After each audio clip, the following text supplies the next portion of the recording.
Hello friends, welcome to my YouTube channel.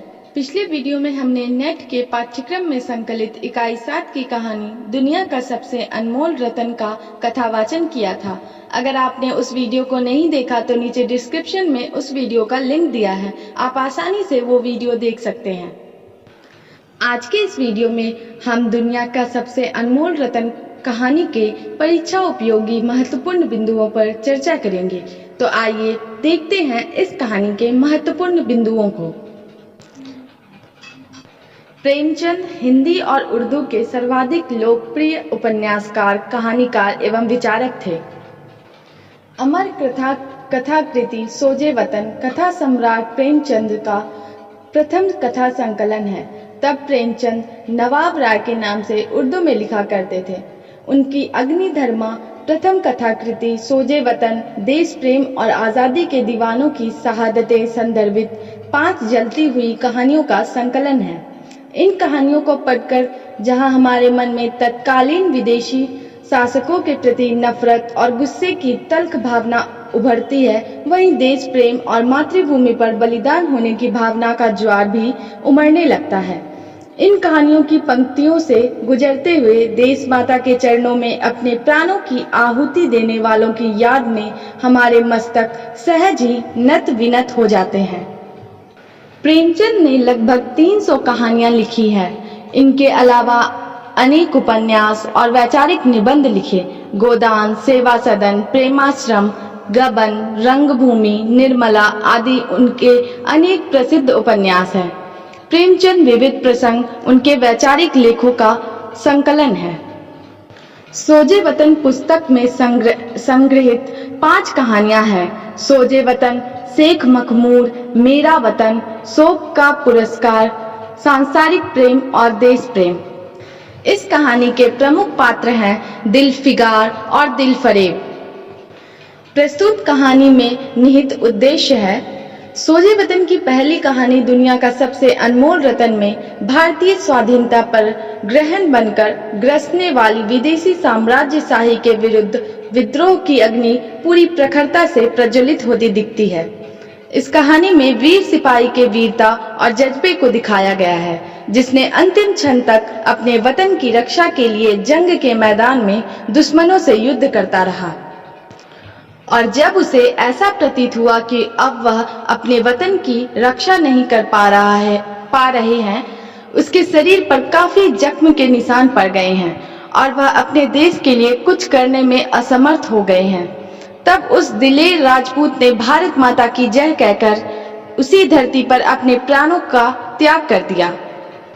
इस कहानी में मानवीय उदात्त संबंधों को भी बड़े मार्मिक ढंग से उजागर किया गया है। दुनिया का सबसे अनमोल रत्न में शिशु के प्रति वत्सलता और पति के प्रति सारे समर्पण एवं निष्ठा के मुकाबले अपने देश पर कुर्बान हो जाने की भावना को ही सर्वोपरि ठहराया गया है। तो आइए संक्षेप में इस कहानी की कथा वस्तु को जानते हैं।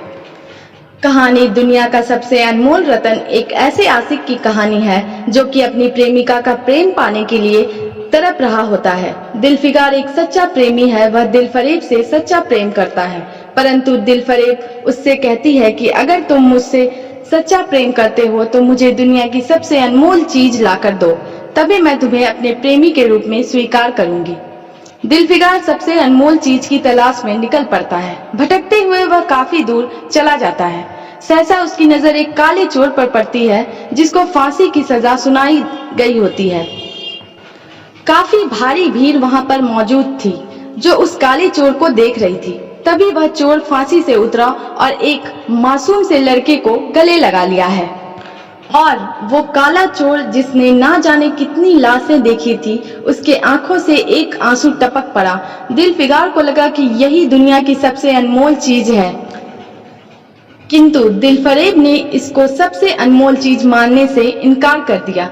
फिर जब वह दोबारा निकल पड़ता है उसी अनमोल चीज को तलाशने में, तो दिलफिगार देखता है कि एक जीवित महिला चिता पर बैठी हुई है और उसकी गोद में उसके मृत पति का सिर रखा हुआ है और अपने पति के साथ वह भी उसी अग्नि में जलकर राख हो गई। दिलफिगार को लगा कि इससे कीमती वस्तु और कुछ नहीं हो सकता। दो सच्चे प्रेमियों ने एक साथ अपने जीवन का त्याग किया। वह उस चिता की राख को लेकर दिलफरेब के पास जा पहुंचा, लेकिन फिर से दिलफरेब ने इसे दुनिया की सबसे अनमोल चीज मानने से इनकार कर दिया। दिलफिगार थक कर हार जाता है और वह सोचता है कि अब अपने प्राण त्यागने के अलावा उसके पास और कोई दूसरा रास्ता नहीं है। वह एक पहाड़ पर कूदने के लिए चढ़ जा पहुंचा। तभी उसे एक बुजुर्ग व्यक्ति ने आकर कहा, तू क्यों ये बुज़दिलों वाली हरकतें कर रहा है? मर्द बन, हिम्मत मत हार। तुम हिंदुस्तान जाओ, वहीं तुम्हारा कल्याण होगा। यह सुनकर दिलफिगार पहाड़ से उतरा और हिंदुस्तान की तरफ चल पड़ा। और जब दिलफिगार पाक की धरती पर पहुंचा, तब वह देखता है कि वहां पर कई लाशें पड़ी हुई है। सहसा उसकी नजर एक सिपाही पर पड़ी जो अधमरा पड़ा था। उसके बदन से लहू बह रहा था और जब दिलफिगार ने उसके रक्त स्त्राव को रोकने के लिए उस पर एक कपड़े का टुकड़ा रख दिया, तो उस सिपाही ने कहा कि मैं नहीं जीना चाहता हूँ, मेरे लहू का आखिरी कतरा मेरे वतन के लिए है। और यही कहकर वह अपने प्राण त्याग देता है। दिलफिगार उसी रक्त को ले जाकर दिलफरेब के समक्ष प्रस्तुत कहता है कि यही सबसे अनमोल रत्न है। एक देशभक्त के लहू का आखिरी कतरा अपने मुल्क के लिए न्यौछावर कर दिया।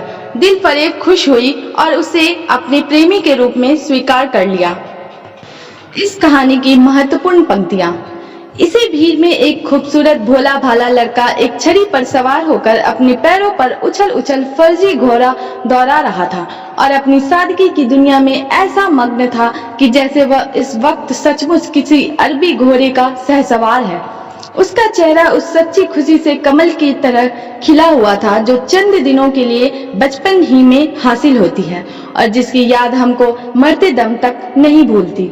उसका दिल अभी तक पाप की गर्द और धूल से अछूता था और मासूमियत उसे अपनी गोद में खिला रही थी। एक युवती सुहाग के जोड़े पहने 16 श्रृंगार किए बैठी हुई है। उसकी जांघ पर उसके प्यारे पति का सर है। हजारों आदमी गोल बांधे खड़े हैं और फूलों की बरखा कर रहे हैं। यकायक चिता में से खुद ब खुद एक लपट उठी। सती का चेहरा उस वक्त एक पवित्र भाव से आलोकित हो रहा था। चिता की पवित्र लपटें उसके गले से लिपट गई और दम के दम में वह फूल सा शरीर राख का ढेर हो गया। प्रेमिका ने अपने को प्रेमी पर न्यौछावर कर दिया और दो प्रेमियों के सच्चे पवित्र अमर प्रेम की अंतिम लीला आंख से ओझल हो गई। जब दिलफिगार उस सिपाही के जख्म पर कपड़े का फाहा रखने की कोशिश करता है तो अपने सीने के घाव से उस चिथड़े को निकालते हुए वह कहता है, क्या तूने यह मरहम रख दिया? खून निकलने दे, इसे रोकने से क्या फायदा? क्या मैं अपने ही देश में गुलामी करने के लिए जिंदा रहूं? नहीं, ऐसी जिंदगी से मर जाना अच्छा, इससे अच्छी मौत मुमकिन नहीं। इसी वीर के खून की बूंद को मलका दिलफरेब दुनिया का सबसे अनमोल रतन मानकर हमेशा के लिए दिलफिगार की लौंडी बन जाती। उसकी रत्न जड़ित मंजूसा से जो तख्ती निकलती है उस पर सुनहरे अक्षरों में लिखा हुआ था, खून का वह आखिरी कतरा जो वतन की हिफाजत में गिरे दुनिया की सबसे अनमोल चीज है। आशा करती हूँ कि मेरा छोटा सा प्रयास आप सभी को अच्छा लगा होगा। अगर वीडियो पसंद आए तो चैनल को लाइक, शेयर, सब्सक्राइब करें और बेल आइकन दबाएं ताकि आने वाली वीडियोस की नोटिफिकेशन आपको मिल पाए।